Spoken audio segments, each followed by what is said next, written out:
ಇತ್ತೀಚೆಗೆ ಬಿಜೆಪಿಯವರು ವಿನಾಕಾರಣ ನಮ್ಮ ಶಾಸಕರನ್ನ ಎಲ್ಲ ವಿಚಾರಕ್ಕೂ ತಂದು ಮಾತಾಡ್ತಾರೆ.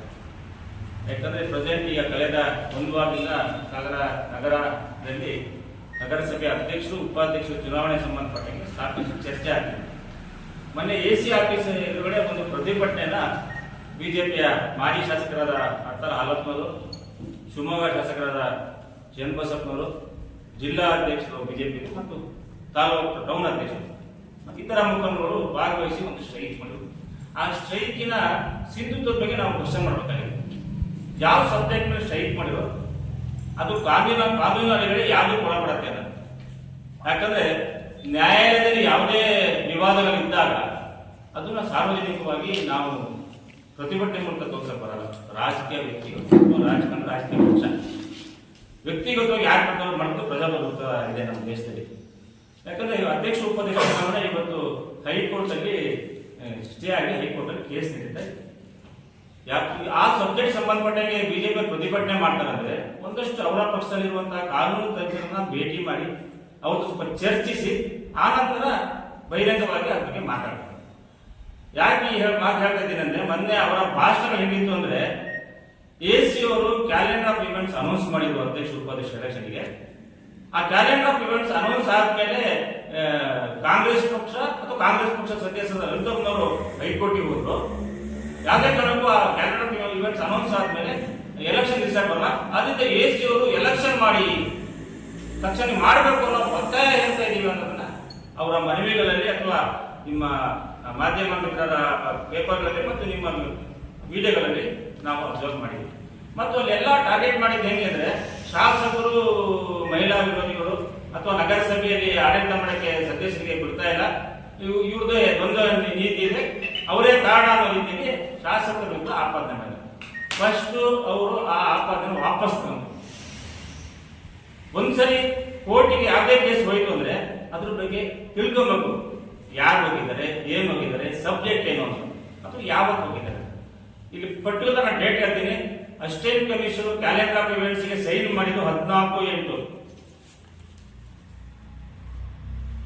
ರಿಸರ್ವೇಶನ್ ಅನೌನ್ಸ್ ಆಗಿದ್ದು 5/8ಗೆ. 5/8ಗೆ ರಿಸರ್ವೇಶನ್ ಅನೌನ್ಸ್ ಆಗುತ್ತೆ.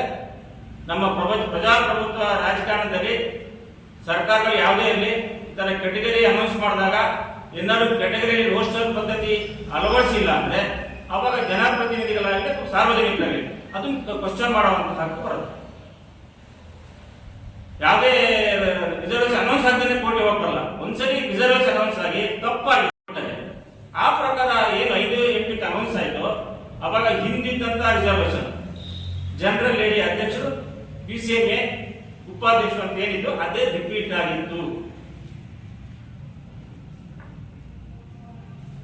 ಇವತ್ತಿನ ಸ್ಥಳೀಯ ಸಂಸ್ಥೆಯ ಕಾನೂನು ಅಡಿಗಡೆ ಅಧ್ಯಕ್ಷ ಉಪಾಧ್ಯಕ್ಷರಾಗಲಿ ಅಥವಾ ಯಾವುದೇ ವಾರ್ಡ್ ಮೀಸಲಾಗಲಿ ರೋಸ್ಟರ್ ಪದ್ಧತಿ ಮಾಡಬೇಕು ಅಂದ್ರೆ ಸರ್ಕಾರದ ಕಾನೂನು. ಆ ಪ್ರಕಾರ ಮಾಡಿಲ್ಲ ಅಂತಿಗೆ ನಮ್ಮ ಪಕ್ಷದ ವೆಲ್ಕಮ್ನವರು 12/8ಕ್ಕೆ ಹೈಕೋರ್ಟಿಗೆ ಹೋಗ್ತಾರೆ. 12/8/24 ಹೋಗ್ತಾರೆ ಹೈಕೋರ್ಟಿಗೆ ಹೋಗಿ ಏನು ರೋಸ್ಟರ್ ಪದ್ಧತಿ ತಂದಿದ್ರೆ ಅದು ರಿಪೀಟ್ ಆಗಿದೆ, ಅದು ತಪ್ಪು, ಕಾನೂನಿನ ಅಡಿಗಡೆ ಅದು ಬರಲ್ಲ, ಏನಿದೆ ಕಾನೂನು ಪ್ರಕಾರ ಸರಿ ಮಾಡಿ ವರ್ಗ ಇರ್ಬೋದು, ಯಾವ ಕೆಟಗರಿ ಬಂದಿಲ್ಲ ಹಿಂದಿನ ಮೂಲ ಕೆಟಗರಿ ಆ ಕೆಟಗರಿ ತರಲಿ ಅಂತ ಅವ್ರು ಹೈಕೋರ್ಟ್. ಇದು ತಪ್ಪ. ನಾನು ಮುಂಚೆನೆ ಹೇಳಿದೆ, ಇವ್ರು ಯಾರು ವಕೀಲರು ಕನ್ಸಲ್ಟ್ ಮಾಡೋದು ಇದಕ್ಕೆ ಹೇಳ್ತಿರೋದು. ವಕೀಲರು ಕನ್ಸಲ್ಟ್ ಮಾಡ್ದೇನೆ, ಕಾನೂನು ತಿಳ್ಕೊಂಡೇನೆ, ಯಾವತ್ತೂ ಕೋಟಿ ಹೋಗಿ ತಿಳ್ಕೊಂಡೇನೆ ಸಾರ್ವಜನಿಕವಾಗಿ ಒಂದು ಭಾಷಣ ಹೊಡೆಯೋದು ಇಂಪಾರ್ಟೆಂಟ್ ಅಲ್ಲ, ತಿಳ್ಕೊಂಡು ಮಾತಾಡಬೇಕು. ಅವತ್ತು ಜಿಲ್ಲಾಧ್ಯಕ್ಷ ಆಗಲಿ, ನಗರಾಧ್ಯಕ್ಷರಾಗಲಿ ಅಥವಾ ಮಾಜಿ ಶಾಸಕರಾದ ಹಾಲಪ್ಪನವರಾಗಲಿ, ಖಾಲಿ ನಾವು ಮಹಿಳಾ ವಿರೋಧಿಗಳು, ಕಾಂಗ್ರೆಸ್ ಪಕ್ಷ ಬಹುಮತ ಇರುವಂತಹ ಬಿಜೆಪಿ ಅಧಿಕಾರ ತಪ್ಪಿಸಿದ್ರು, ಗೋಪಾಲ್ ಕೃಷ್ಣ ಅವರು ಸುಧಾರಿತ ನಗರಸಭೆ ನಡೆಯಕ್ಕೆ ಬಿಡ್ತಾ ಇಲ್ಲ ಅಂತ ಏನೇನು ಆಪಾದನೆ ಮಾಡಿದ್ರು. ಫಸ್ಟ್ ವಾಪಸ್ ತಗೊಳ್ಳಿ ಒಮ್ಮೆ, ನಾವು ಕಾನೂನಿಗೆ ಗೌರವ ಕೊಡ್ತೀವಿ, ಕಾನೂನು ಅಡಿಗಡೆ ಹೋಗಿದ್ದೀವಿ, ನಾವು ಹಿಂಭಾಗದ ರಾಜಕೀಯ ಮಾಡಲ್ಲ. ಘೋಷಣೆ ಅಥವಾ ಯಾವುದೋ ಚುನಾವಣೆ ಘೋಷಣೆ ಆದ್ಮೇಲೆ ನಾವು ಕೆಟಗರಿ ತರಕ್ ಹೋಗಿದ್ದಲ್ಲ, ಕೆಟಗರಿ ತಂದು ತಪ್ಪು ಅಂತ ಹೇಳಿದೀವಿ.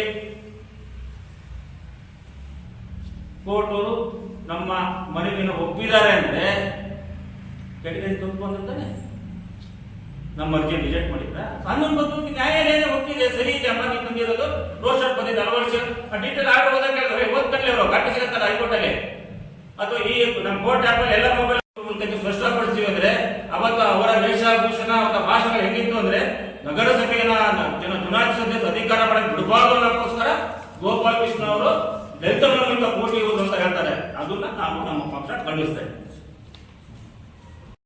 ಎಸಿ ಆಫೀಸ್ ಮುಂದೆ ಏನೊಂದು ಪ್ರತಿಭಟನೆ ಮಾಡಿ ಎಸಿಗೆ ಮನವಿ ಕೊಡ್ತಾರೆ, ಅದು ಅವರ ತಿಳುವಳಿಕೆ ಕಡಿಮೆ ಇದೆ ಅಂತ. ಯಾಕಂದ್ರೆ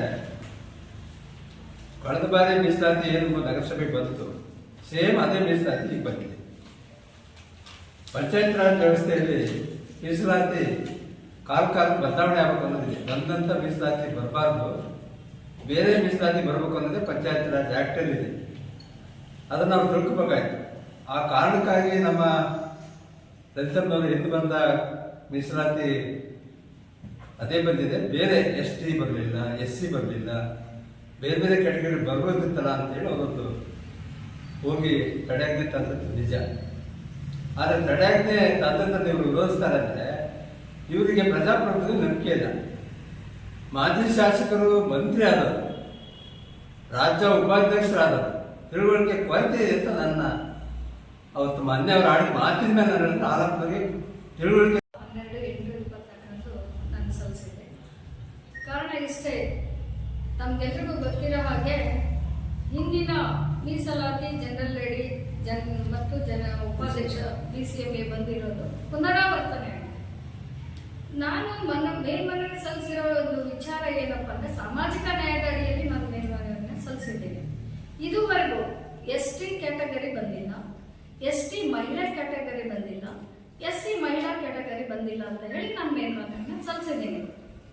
ಇದು ಅವರಿಗೆ ತಪ್ಪಾಗಿ ಕಾಣಿಸ್ತದೆ ಅಂದ್ರೆ ಬಹುಶಃ ಅವರಿಗೆ ಪ್ರಜಾಪ್ರಭುತ್ವದಲ್ಲಿ, ಮೀಸಲಾತಿಯಲ್ಲಿ, ಸಾಮಾಜಿಕ ನ್ಯಾಯದಲ್ಲಿ ಅವರಿಗೆ ನಂಬಿಕೆ ಇಲ್ಲ, ಗೌರವ ಇಲ್ಲ ಅಂತಕ್ಕಂಥದ್ದನ್ನ ತೋರಿಸ್ತದೆ. ಯಾಕಂದ್ರೆ ಅಷ್ಟು ದೊಡ್ಡ ಮಟ್ಟದ ಪ್ರತಿಭಟನೆ ಮಾಡಿದ್ದಾರೆ ಅಂದ್ರೆ ಅವರಿಗೆ ಈ ಸಂವಿಧಾನದಲ್ಲಿ ನಂಬಿಕೆ ಇಲ್ಲ.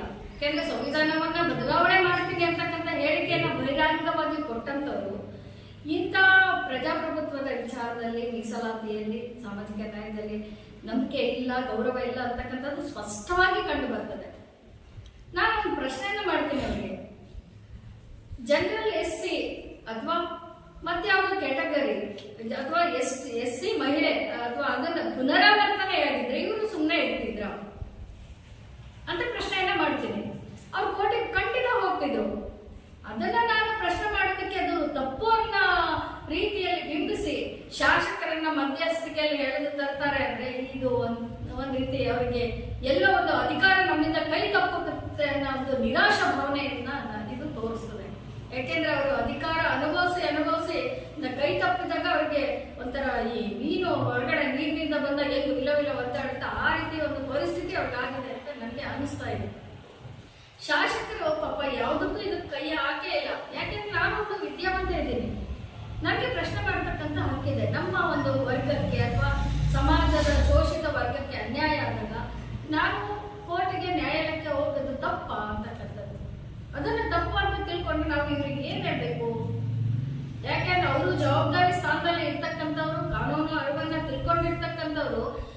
ಉಪವಿಭಾಗಾಧಿಕಾರಿಗಳಿಗೆ ನೀವು ಕ್ಯಾಲೆಂಡರ್ ಆಫ್ ಈವೆಂಟ್ಸ್ ಹಾಕಿದ ಮೇಲೆ ಚುನಾವಣೆ ಮಾಡಿ ಅಂತ ಹೇಳ್ತಾರೆ, ಅಲ್ಲಿ ಸ್ಟೇ ಬಂದಿದೆ. ಇದಕ್ಕೆ ನಾವು ಏನ್ ಹೇಳ್ಬೇಕು ಅಂತಕ್ಕಂಥದ್ದು ಅರ್ಥ ಆಗ್ತಾ ಇಲ್ಲ. ಇದಕ್ಕೆ ನ್ಯಾಯಾಂಗ ನಿಂದನೆಯನ್ನು ಕೂಡ ಅವರು ಕಾನೂನನ್ನ ಕೂಡ ಉಲ್ಲಂಘಿಸ್ತಿದ್ದಾರೆ ಅಂತಕ್ಕಂಥದ್ದು ಇದರಿಂದ ಸ್ಪಷ್ಟವಾಗಿ ಕಾಣ್ತಾ ಇದೆ. ಇದರಲ್ಲಿ ಶಾಸಕರದ ಯಾವುದೇ ಕೈವಾಡ ಇಲ್ಲ. ಯಾಕೆಂದ್ರೆ ನನಗೆ ಅನ್ಯಾಯ ಆಗಿದೆ ಅಂತ ನ್ಯಾಯಾಂಗಕ್ಕೆ ನಾನು ಮನವಿಯನ್ನ ಮಾಡಿದ್ದೀನಿ. ಉಚ್ಚ ನ್ಯಾಯಾಲಯ ನನ್ನ ಮನವಿಯನ್ನ ಪುರಸ್ಕರಿಸಿ ನನಗೆ ಸ್ಟೇಯನ್ನ ಕೊಟ್ಟಿದೆ. ಆದ್ರಿಂದ ಇದು ನಾನು ಹೋರಾಟ ಮಾಡಿರ್ತಕ್ಕಂಥದ್ದು ನ್ಯಾಯಸಮ್ಮತವಾಗಿದೆ. ಇವತ್ತು ಅಪವಾದ ಮಾಡ್ತಾ ಇದ್ದಾರೆ, ಏನು ನಗರಸಭೆಯ